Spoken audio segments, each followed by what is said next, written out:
우리가 출애굽기 10가지 재앙을 계속해서 나누고 있습니다. 첫 번째 재앙 뭐였죠? 물이 피가 되는 재앙이었죠. 두 번째 재앙은 개구리가 막 올라와서 온 땅에 저녁에 퍼지게 되는 재앙이었습니다. 세 번째, 네 번째 재앙은 지난 시간에 나눴는데 티끌이 작은 벌레들, 모기와 같은 그러한 존재가 되는 재앙이 있었고, 네 번째 재앙은 파리 재앙이 있었습니다. 그리고 오늘 출애굽기 9장의 말씀은 다섯 번째, 여섯 번째, 일곱 번째 재앙이 기록되어 있습니다. 다섯 번째 재앙은 무엇이냐 하면요, 애굽 땅에 있는 모든 가축들에게 전염병이 돌게 된 재앙입니다. 성경에서는 애굽, 이집트 온 가축의 죽음이다라고 기록하고 있습니다. 이 다섯 번째 이적은 이스라엘을 제외한 이집트의 짐승들에게만 초점을 맞추고 있습니다. 파라오도 그 사실을 알고 있어요. 그것을 주목하고 있습니다. 바로가 깨달아야 하는 것은 무엇이냐 하면 하나님의 주권 그리고 하나님의 능력이 어디에 어떻게 미치느냐 하는 것이었어요. 그리고 그 능력이 왜 미치게 되는가, 그것을 인식해야 되는 겁니다. 그러니까 나에게 다가오는 여러 가지 사건들이 있고 이집트의 입장에서는 무엇입니까? 재앙이 있는데 이 재앙이 왜 내려지는 것인가, 그리고 어떻게 내려지고 있는 것인가, 이 사실에 대해서 분명하게 깨달아야 하는데 바로는 그동안 이것을 깨닫지 못하는 모습들을 보여주고 있었습니다. 그렇게 네 가지 재앙이 지나고 난 다섯 번째 재앙이 되어서 무슨 일이 발생하느냐 하면 이제는 애굽 땅 바로 왕의 소유물에 직접적인 피해가 생겨나는 재앙이 나타난 것입니다. 1절 말씀부터 보시면 하나님의 명령은 변함이 없으세요. 하나님의 뜻은 바뀌지 않고 있습니다. 무엇입니까? 내 백성을 보내라. 그러면 그들이 나를 섬길 것이니라. 하나님의 명령은 변함이 없습니다. 이 명령은 오늘 본문 중에서 13절에도 반복해서 나타나고 있는데요. 이 다섯 번째 재앙과 일곱 번째 재앙이 시작될 때 여호와 하나님의 말씀, 핵심 메시지가 이거예요. 내 백성을 보내라. 지금 하나님의 백성, 내 백성이 누구에게 묶여 있는 겁니까? 누구의 아래에 있는 것처럼 보이는 겁니까? 예, 바로 왕 아래에 있는 것처럼 보이는 거예요. 그렇기 때문에 하나님께서 바로 왕에게 명령하시는 겁니다. 실제로는 그렇지 않지만 바로가 스스로 이스라엘 백성을 자기의 소유물로, 자기의 것으로 여기고 있기 때문에 하나님께서는 그 실제에 대해서 바로에게 본질을 파악해라, 내 백성을 보내라. 왜냐하면 이 백성은 바로의 백성이 아니라 하나님의 백성이기 때문입니다. 우리는 두 가지 사실을 살펴봐야 되는 거예요. 바로에게 내리신 하나님의 명령 속에서 우리는 두 가지를 살펴봐야 됩니다. 무엇이냐면 바로의 입장에서는 하나님의 것을 자기의 것으로 판단하면 안 된다는 겁니다. 하나님의 소유물, 하나님의 것에 대해서 나의 것으로 여기면 안 된다는 사실, 그 부분을 깨달아야 되는 것이고요. 두 번째는 무엇이냐면 이스라엘 백성들의 입장에서 우리가 하나님의 백성이다라는 것을 깨달아야 되는 거예요. 우리가 지금 바로 밑에서 노역을 하고 있고 애굽 땅에 머물러 있지만 우리는 바로의 백성이 아니라 누구의 백성이라는 겁니까? 하나님의 백성이다라는 사실입니다. 우리는 출애굽기의 말씀을 통해서 이 두 가지 사실을 반드시 깨달아야 되는 거예요. 하나님의 것을 나의 것으로 여기면 안 된다는 사실, 그리고 우리가 하나님의 백성으로서 스스로 속해야 된다라는 사실을 깨달아야 하는 것입니다. 이스라엘 백성들에게 있어서 하나님은 신실하신 분이에요. 아니, 더 나아가서 애굽의 바로 왕에게도 하나님은 여전히 신실하신 분이고 변함없으신 분이십니다. 그러나 계속된 이 바로의 잘못된 선택으로 말미암아 일어나는 재앙의 모습들을 보면 어떻습니까? 하나님을 굉장히 무자비한 분으로, 하나님을 굉장히 무서운 분, 불합리한 신의 어떠한 폭정이나 폭압과 같은 것으로 느낄 수도 있을 것입니다. 그러나 하나님의 본질적인 부분은 무엇입니까? 1절 말씀을 통해서 우리가 알 수 있는 것은 변함 없으신 분, 약속을 기억하시는 분, 신실하신 하나님이라는 사실이죠. 하나님께서는 신실하셨지만 그 하나님의 명령, 하나님의 말씀, 하나님의 뜻을 거절하는 바로 왕의 태도가 계속해서 유지된다면 어떠한 일들이 일어나는지에 대해서 하나님은 계속해서 말씀해 주고 계십니다. 2절은 이렇게 시작하고 있습니다. 내가 만일 보내기를 거절하고 억지로 잡아둔다면 무슨 일이 생기는 겁니까? 여호와의 손이 들에 있는 네 가축 곧 말과 나귀와 낙타와 소와 양에게 더하리니 심한 돌림병이 있을 것이다.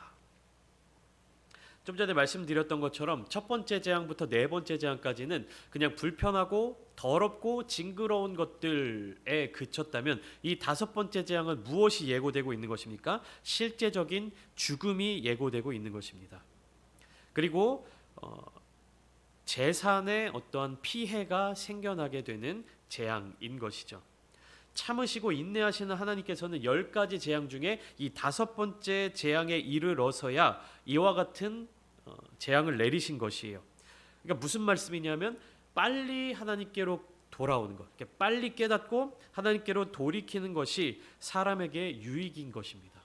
그것을 깨닫지 못하고 알지 못하고 하나님께서 계속해서 말씀하신 것을 순종하지 못하고 돌이키지 않는다면 어떻게 되는 것입니까? 결국에 다섯 번째 재앙, 여섯 번째 재앙, 일곱 번째 재앙을 거쳐서 마지막 10번째 재앙에까지 이르게 되는 것입니다. 10번째 재앙에 이르게 되면 어떻게 되는 겁니까? 더 이상 구원의 여지가 없습니다. 돌이킬 수 없는 심판에 빠지게 되는 것이죠. 첫 번째 재앙을 그냥 넘어갔으니까 두 번째 재앙도 그냥 넘어갔으니까 세 번째 재앙에서도 내가 약속을 지키지 않았지만 그냥 넘어갔으니까 그것이 네 번째, 다섯 번째, 여섯 번째까지 이어지게 되면 결국에는 애굽 땅에 미쳤던 10가지 재앙처럼 계속해서 더 큰 재앙, 계속해서 더 큰 징벌이 기다리고 있다는 사실입니다. 본문을 통해서 우리가 알 수 있는 것은 무엇이냐면 이스라엘의 가축과 애굽의 가축을 구별하신다는 겁니다. 하나님께서는 이 구별하는 것, 그러니까 하나님의 백성, 하나님의 것을 거룩하게 구별하는 것, 그 기준을 계속해서 알려주고 계신 거예요. 이 구별은 무엇이냐면 내가 하나님께 속할 것이냐, 바로 왕에게 속할 것이냐, 내가 하나님께 속할 것이냐, 세상에 속할 것이냐, 더 나아가 무엇입니까? 내가 하나님께 속할 것이냐, 마귀에게 속할 것이냐. 이것을 우리가 선택해야 하는 겁니다. 하나님께서 우리를 자녀 삼아 주셨고 하나님께서 우리를 구원해 주시고 하나님께서 우리를 백성 삼아 주셨다고 해서 우리를 계속해서 하나님께서 붙잡아 주시는 것이 아니에요. 결국에 누구의 백성이 될 것인가, 누구의 자녀가 될 것인가를 선택하는 것은 우리들 자신입니다. 하나님께서는 아브라함으로부터 시작해서 이스라엘 자손의 조상들에게 하신 약속을 기억하시며 그 신실하심을 계속해서 증명하시고 지켜나가시고 계시는데 이스라엘 백성들이 해야 할 일은 무엇입니까? 하나님의 그 신실하심을 받아들이고 하나님의 그 약속을 바라보면서 하나님의 백성이 되는 것을 선택해야 되는 것입니다. 그들이 이스라엘 백성들, 하나님의 백성으로서의 모습을 갖추지 못한다면, 그것을 선택하지 못한다면 그들에게, 이스라엘 백성들에게 내려질 어떤 판단은 무엇입니까? 결국 애굽과 동일한 처벌을 받게 된다는 거예요. 우리가 이스라엘 자손이기 때문에 하나님이 우리에게 재앙을 내리시지 않는다. 우리가 이스라엘 자손이기 때문에 우리가 사는 고센 땅에는 개구리가 들끓지 않고 여러 가지 재앙들이 나타나지 않는다라고 생각하고 있다면 다섯 번째 재앙, 여섯 번째 재앙, 일곱 번째 재앙이 지나고 마지막 10번째 재앙까지 간다면 그 순간에는 절대로 구원을 받을 수가 없게 되는 것이죠. 우리가 고센 땅에 있다는 사실만으로, 우리가 하나님의 이스라엘 자손이라는 그 이유만으로 구원받을 수 있는 자격이 주어지지 않는다는 것입니다. 그러니까 이스라엘 자손들이 재앙을 피할 수 있는 것은 이스라엘 자손들이 이 재앙을 보고 기적이다, 이적이다, 놀라운 일이다, 하나님의 능력이다 라고 기뻐하고 하나님을 찬양할 수 있는 것은 무엇입니까? 그들에게 재앙이 내리지 않기 때문이에요. 만약에 이 동일한 일들이 이스라엘 백성들에게 내려졌다면 이스라엘 백성들에게 있어서도 이 10가지 기적과 이적들은 재앙으로 다가오게 되는 것입니다. 그들의 재산, 그들의 어떤 생명, 가축들의 생명, 그리고 그들에게 어떠한 피해가 없기 때문에 이 10가지 사건들이 기적이 되고 하나님의 이적과 능력이 되는 것이지, 이들이 똑같은 일에 대해서 애굽 땅에 위치해 있었고 바로 왕에 소속돼 있었다면 이것이 무엇이 되는 겁니까?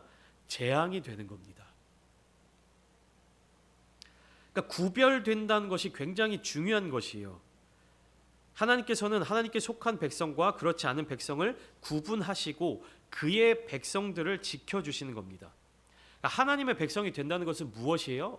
다른 말로 바꾸면 하나님을 왕으로 모신다는 겁니다. 왕이 있어야 백성이 있고 백성이 있어야 왕이 있는 거 아닙니까? 하나님을 왕으로 모시는 사람들이 하나님의 백성이 되는 것이에요. 백성은 왕의 명령에 순종해야 되는 것이죠. 복종해야 되는 것입니다. 그리고 그 나라의 법과 기준에 합당하게 살아야 되는 거예요. 그러니까 하나님께서 왕이 되신 하나님의 나라의 법과 기준이 있지 않습니까? 그 법과 기준, 그리고 하나님의 명령, 하나님의 뜻을 지키며 살아가야 하나님의 백성인 것이지, 그냥 아브라함의 후손이기 때문에, 아브라함의 자손이기 때문에, 오늘날로 치면 신앙생활을 하고 있기 때문에, 교회에 나오고 있기 때문에, 모태신앙이기 때문에, 교회에서 자랐기 때문에 일주일에 한 번씩 혹은 예배 시간마다 예배에 참여하고 있기 때문에 구원을 받는 것이 아니라는 이야기입니다. 결국에 이 10가지 재앙들이 나타내고 있는 모습은 무엇이냐면 이스라엘과 애굽, 이 두 나라 국가 간의 대결이 아닙니다. 하나님께 속한 사람들, 그리고 하나님께 속하지 않은 사람들, 하나님께 속하기를 결단한 사람들, 그리고 하나님께 속하기를 거절한 사람들의 대결이 되는 거예요. 이스라엘 자손들이기 때문에 모든 재앙을 피할 수 있는 것이 아니고 애굽 자손들이기 때문에 모든 재앙을 다 당해야만 하는 것은 아닙니다. 이스라엘 백성 가운데 거하는 사람들이라 할지라도, 그 고센 땅에 있는 사람들이라 할지라도 하나님의 명령에 순종하지 않는다면, 하나님의 말씀을 귀 기울여 듣지 않는다면 어떻게 되는 거예요? 재앙이 닥치게 되는 겁니다. 그리고 애굽 땅에 있는 사람들이라 할지라도 하나님의 이 명령을 무겁게 듣는 사람들은 그 재앙을 피할 수 있는 것입니다. 다섯 번째 재앙은 가축의 죽음이었죠. 이것은 애굽 땅의 모든 가축들에게 전염병이 도는 모습을 보여주고 있는 것입니다.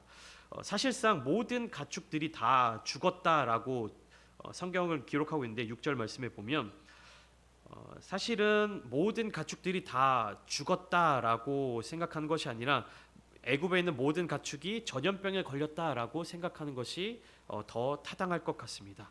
왜냐하면 바로 이어지는 6번째 재앙, 그리고 7번째 재앙, 10번째 재앙까지 가축들이 받는 피해에 대해서 계속 기록하고 있기 때문에 이 5번째 재앙에서 모든 애굽의 가축들이 다 죽었다라고 하면 그 이후에 나타나는 재앙들 속에서 가축들이 당하는 것들이 나타날 수가 없죠. 그러니까 10번째 재앙만 하더라도 모든 첫째 난 것들이 다 죽임을 당하는 일이 생기잖아요. 사람의 장자든 가축들의 첫째 난 것들이든. 그렇기 때문에 이 5번째 재앙, 모든 가축의 죽음은 무엇을 우리가 여기에서 집중해서 보아야 하냐면 이 하나님의 능력이 애굽 모든 곳곳마다, 집안 구석구석마다 능력이 미치고 있다라는 사실에 집중해야 되는 거예요. 모든 가축이 다 죽었다고 했는데 뒤에 어떻게 또 가축들이 나오고 짐승들이 나오냐, 이렇게 생각하시면 안 되고, 하나님의 능력이 이스라엘의 고센 땅에는 하나님께서 보호하시고 그곳에 징벌을 내리지 않으시고, 애굽의 모든 집집 가축 한 마리 한 마리마다 하나님께서 능력을 미치신다, 영향을 미치신다라고 이해하셔야 됩니다.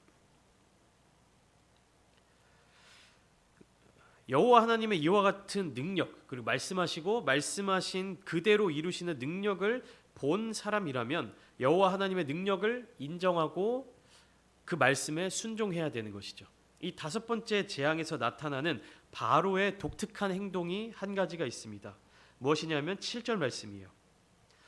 바로가 사람을 보내어 본즉 이스라엘의 가축은 하나도 죽지 아니하였더라. 그러나 바로의 마음이 완강하여 백성을 보내지 아니하니라. 그러니까 하나님께서 이스라엘 백성들의 가축과 애굽의 가축을 구분하여서 애굽의 모든 가축들을 죽이겠다라고 말씀하셨는데 바로는 그 말이 사실인지를 확인하기 위해서 사람을 보내서 이스라엘 자손들이 사는 지역을 살펴보게 하였습니다. 살펴보니까 어때요? 그 말씀 그대로죠. 애굽 땅에 있는 모든 가축들에는 전염병이 막 돌아서 쓰러지고 죽어가고 있는데 이스라엘 사람들이 사는 고센 땅에 있는 가축들은 건강하게 무사하게 있다는 사실을 본 것입니다.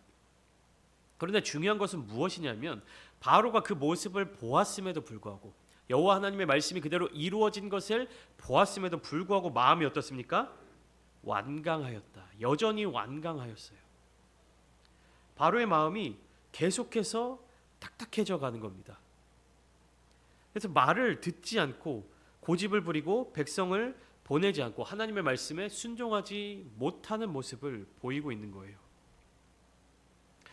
좀 전에도 말씀드렸다시피 하나님의 말씀에 계속해서 순종하지 못하고 하나님의 뜻에 따르지 못하면 어떤 일이 이어지게 되는 겁니까? 더 큰 재앙들이 다가오게 되는 것이죠. 여섯 번째 재앙 그리고 일곱 번째 재앙. 여섯 번째 재앙은 굉장히 짧게 기록되어 있습니다. 8절부터 12절까지 말씀인데 어떤 재앙입니까? 악성 종기가 생기는 재앙이에요. 여섯 번째 재앙도 다섯 번째 재앙과 마찬가지로 애굽 온 땅의 사람과 짐승에게 직접적인 피해를 주는 재앙으로 나타나고 있습니다. 화덕의 재 두 움큼을 가지고 모세가 바로의 목전에서 하늘을 향하여 날리면 그 재가 온 땅에 티끌이 되어 애굽 모든 사람과 짐승에게 붙어서 악성 종기가 생겨나게 될 것입니다. 그리고 모세가 그 말씀에 순종하니 어떻게 됩니까? 그대로 그 일이 일어났습니다. 첫 번째 재앙부터 세 번째 재앙까지 바로의 요술사들이 등장하는 모습을 우리가 기억할 수 있을 겁니다. 네 번째, 다섯 번째 재앙에는 바로의 요술사가 나오지 않았죠. 기억나십니까? 물이 피가 되는 재앙. 바로의 요술사들도 물을 피로 바꾸는 요술을 보여주었죠. 개구리가 생기는 그 재앙 속에서도 바로의 요술사들도 개구리를 나타나게 만들었습니다. 세 번째 재앙에서는 어떻게 했습니까? 바로의 요술사들이 이가 생겨나는 그 재앙을 따라하지 못했죠. 그리고 더 나아가서 그 모든 재앙들을 다 막지도 못했습니다. 그런 요술사들이 여섯 번째 재앙에 다시 등장하고 있는데 어떤 모습으로 등장하고 있습니까? 여전히 이들은 하나님께서 내리신 재앙을 막지 못하고 있어요. 따라하지도 못합니다. 네, 더 나아가서 지금 어떤 상태예요? 그 요술사들 자신도 몸에 악성 종기가 나서 움직이지 못하는 신세가 되고 있는 겁니다.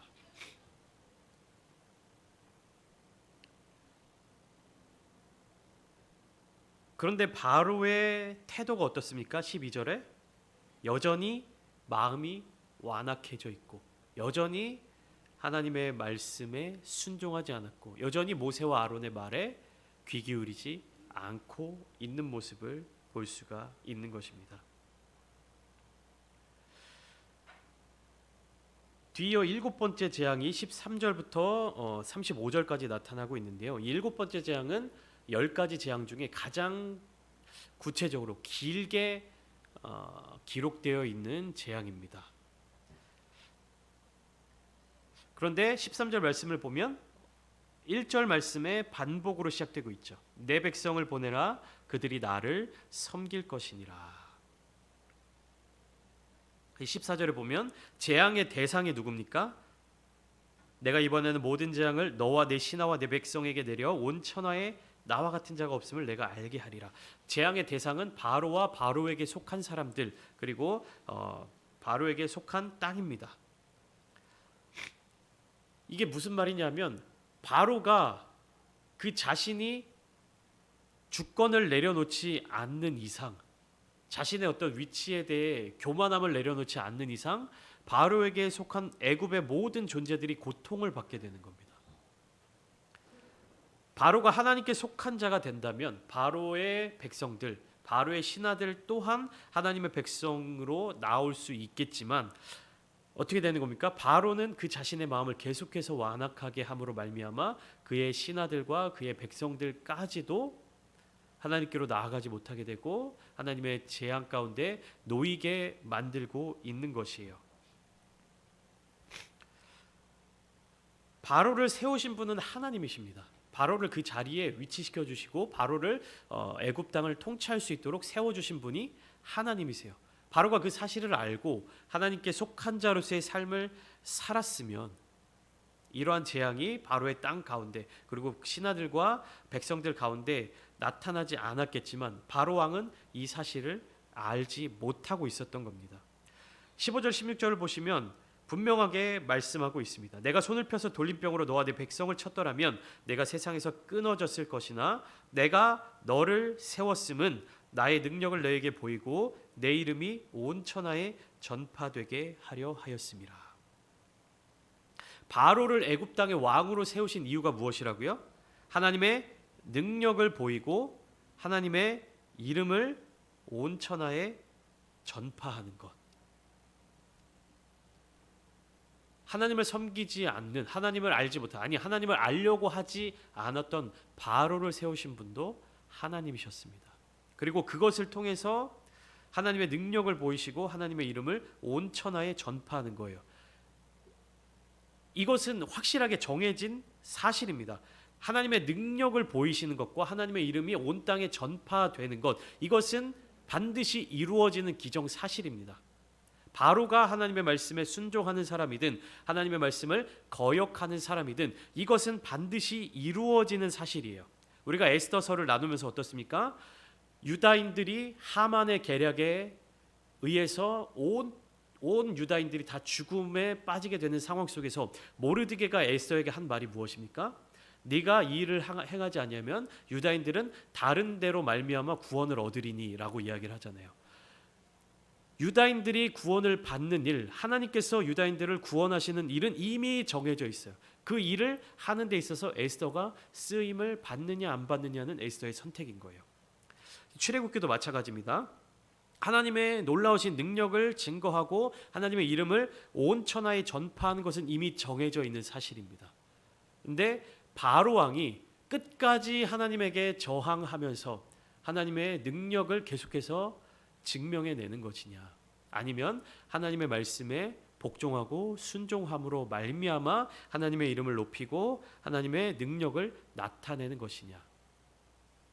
우리 믿는 그리스도인들은 이 부분을 잘 기억해야 됩니다. 우리의 신앙생활에 있어서 이 사실을 깨달아야 되는 거예요. 내가 무엇을 함으로 말미암아 하나님이 어떠한 영향을 받으시지 않으세요. 하나님은 하나님의 역사를 계속해서 이루어 가시고 하나님의 능력을 계속해서 나타내 보여주시고 하나님의 이름 그리고 하나님의 계획에 따른 모든 일들을 이루어 가시는 것입니다. 그 일에 우리가 동참하고 동역하는 것이지, 하나님께서 불러주시는 자리에 우리가 나아가는 것이지, 우리가 무엇을 함으로 말미암아, 어떤 행위를 함으로 말미암아, 우리가 뭐 기도를 함으로 말미암아 하나님을 조종할 수 있는 것이 아닙니다. 뭐 기도는 하늘의 보좌를 움직이는 능력이다라고 이야기를 하는데, 하나님을 움직이게 만든다라는 것이 우리가 하나님을 어떻게 조종한다, 하나님을 뭐 움직이게 만든다, 이것이 아니라 하나님의 자리 가운데 우리가 나아가는 겁니다. 바로의 이 교만함으로 말미암아 바로는 하나님의 역사의 자리 가운데 선한 능력으로 동참할 수 있는 기회를 버린 것이에요. 교만함으로 말미암아 하나님께 순종하지 않았습니다. 하나님께 속하지 않았습니다. 하나님의 명령을 따르지 않았습니다. 그 결과는 재앙뿐이었습니다. 근데 중요한 사실이 있어요. 애굽에 속하 있으면 무조건 다 재앙에 빠져야 되는 것이냐, 무조건 다 좌절하고 절망하고 벌을 받아야만 하는 것이냐 하면 19절부터 21절까지의 말씀, 우리 마지막 부분을 살펴보면 소망이 있는 메시지가 여기에 담겨져 있습니다. 19절 말씀에 이렇게 되어 있어요. 이제 사람을 보내어 네 가축과 내 들에 있는 것을 다 모으라. 사람이나 짐승이나 무릇 들에 있어서 집에 돌아오지 않는 것들에게는 우박이 그 위에 내리리니 그것들이 죽으리라 하셨다 하라 하시니라. 우박을 내리셔서 이제 모든 밖에 있는 것들이 다 죽을 것이다라고 말씀을 하시죠. 그렇다는 것은 무엇입니까? 집 밖에 있는 것들은 다 우박을 맞아서 죽는다라는 사실은 집 안에 들어와 있으면 산다는 얘기예요. 그래서 20절 말씀입니다. 바로의 신하 중에 여호와의 말씀을 두려워하는 자들은 그 종들과 가축을 집으로 피하여 들였으나 21절입니다. 여호와의 말씀을 마음에 두지 아니하는 사람은 그의 종들과 가축을 들에 그대로 두었더라. 이렇게 기록되어 있습니다. 애굽 땅에 있는 사람들이라 할지라도, 애굽 백성들이라 할지라도 무엇을 하면요, 여호와 하나님의 말씀을 두려워하는 사람들은 구원을 받게 되는 거예요. 반대로 생각해 봅시다. 이스라엘 자손들이라 할지라도 여호와 하나님의 말씀을 가볍게 여기고 하나님의 말씀에 순종하지 않는다면 어떻게 되는 겁니까? 재앙에 빠지게 되는 겁니다. 이 10가지 기적이 나에게 오면 어떻게 되는 거예요? 재앙이 되는 겁니다. 그러나 나의 대적들에게 나타나게 되면 그것이 무엇이 되는 겁니까? 기적이 되는 거예요. 애굽의 입장에 있어서는 이것이 재앙이었지만 이스라엘 자손들에게 있어서는 무엇입니까? 기적이 되는 겁니다. 하나님의 역사의 자리 가운데 우리는 이 하나님의 역사, 하나님의 놀라우신 능력, 하나님의 행하신 이 일들을 무엇으로 여길 수 있겠습니까? 하나님이 일하시는 이 모든 일들에 대해서 여러분들은 재앙으로 여기시겠습니까? 아니면 기적으로 여기시겠습니까? 오늘 본문에 함께 읽진 않았지만 27절 말씀을 보시면 이렇게 되어 있습니다. 바로가 사람을 보내어 모세와 아론을 불러 그들에게 이르되 이번은 내가 범죄하였노라. 여호와는 의로우시고 나와 나의 백성은 악하도다. 7번째 재앙이 되어서 바로는 처음으로 자신의 허물을 인정합니다. 그의 잘못을 고백한 것이에요. 그러나 자신의 잘못과 공정하지 못했던 것을 시인한 것과는 달리 그는 회개하는 자세, 경건한 믿음을 가지는 자세까지는 이르지 못했습니다. 내가 잘못 생각했고 내가 잘못 판단했다라고는 인정을 했지만 그것이 무엇으로 이어지지 못한 겁니까? 철저한 회개 그리고 경건한 믿음으로 이어지지 못한 거예요. 우리가 하나님의 뜻 가운데로 살지 못할 때가 있습니다. 하나님의 말씀과 하나님의 명령에 어긋난 삶을 살아갈 때가 있습니다. 그러나 괜찮습니다. 그것을 깨달았을 때 내가 잘못했구나라는 것을 느꼈을 때 어떻게 해야 되는 겁니까? 회개해야 되는 거예요. 내가 잘못한 것을 알았지만 내가 잘못한 것을 아는 것에 그치면 안 되고 어떻게 되는 겁니까? 회개하고 더 나아가는 경건한 믿음을 가져야 된다는 것입니다. 출애굽기에 나타나고 있는 재앙은 마지막을 향해서 달려가고 있습니다. 이 출애굽기의 저자는 우리에게 하나의 질문을 던지고 있습니다. 바로가 여호와께서 살아 역사하신다는 그 사실을 인정하고 고백했음에도 불구하고 여전히 완강한 마음을 가지고 고집을 부리고 있다면, 그리고 이스라엘 백성들이 하나님의 능력을 알고 하나님께 속한 그 자신들의 정체성을 알고도 하나님께로 나아가지 않고 있다면, 하나님의 명령에 순종하지 않고 있다면, 그리고 더 나아가 오늘날 우리들 또한 하나님의 살아계심을 알고 하나님을 인정하는 것, 그것과 별개로 하나님의 말씀에 정말로 순종하고 있는가, 그리고 우리의 죄에 대한 철저한 회개를 하고 있는가, 경건한 믿음을 계속해서 지켜나가고 있는가. 아는 것으로 끝나면 안 됩니다. 바로도 알고 있었습니다. 그러나 끝까지 그는 그의 행동을 고치지 않았습니다. 끝까지 하나님께 순종하지 않았습니다.